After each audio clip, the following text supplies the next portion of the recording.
The introit for the fourth Sunday of Advent in the current calendar is Roráte, Caeli, désuper, a great favorite in the chant repertoire.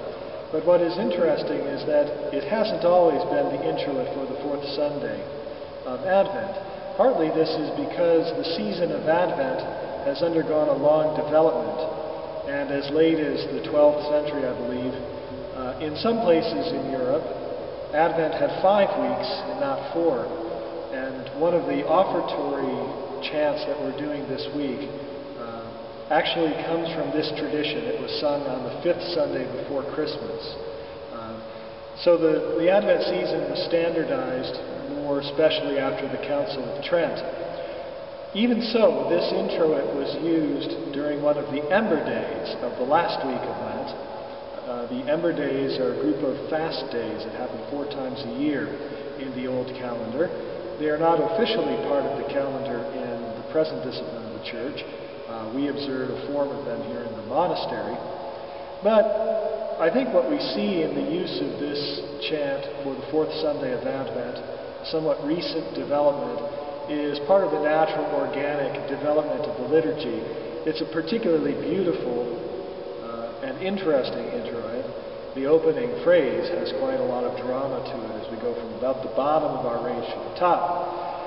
And so it gravitated toward this very important Sunday, the last Sunday before we celebrate the Nativity of the Lord.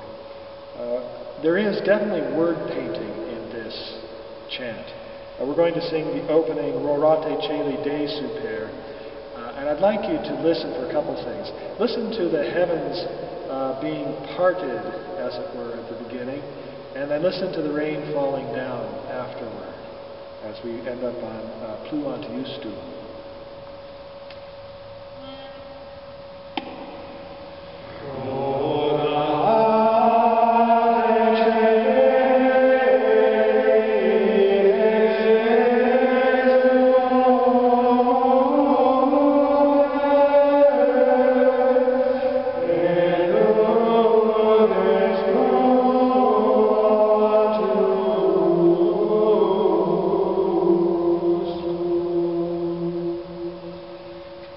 One of the debates in chant scholarship over the past 50 years, certainly, it might go back further than that, has to do with when there are 2 notes that are the same pitch, right, one after the other.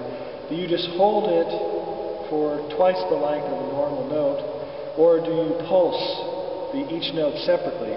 We follow the pulsing method, and what I find interesting about the setting of Caeli is that we have this repeated note on the upper note, the do. Caeli. And it feels to me, again, as if we're sort of moving the clouds apart so that the just one can be rained down.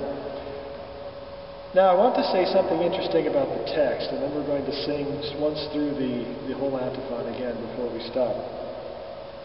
This text literally reads, let the heavens rain down from above, and let the clouds rain down the just one. Let the earth open and blossom forth the Savior.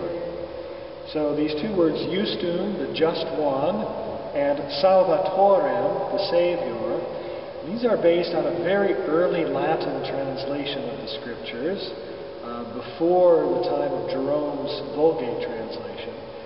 The Hebrew manuscripts we have all say, rain down justice, and let the earth blossom forth salvation, a kind of abstract principle, maybe an action of God in terms of salvation, but not a person.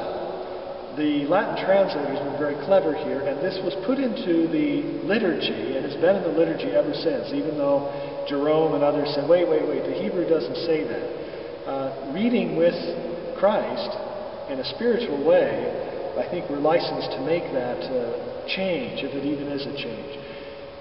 So we rain down the just one, let Christ in his divine nature come down, and let the earth, that is our human nature, our embodied nature, blossom forth not just salvation, but salvation personified, the Savior.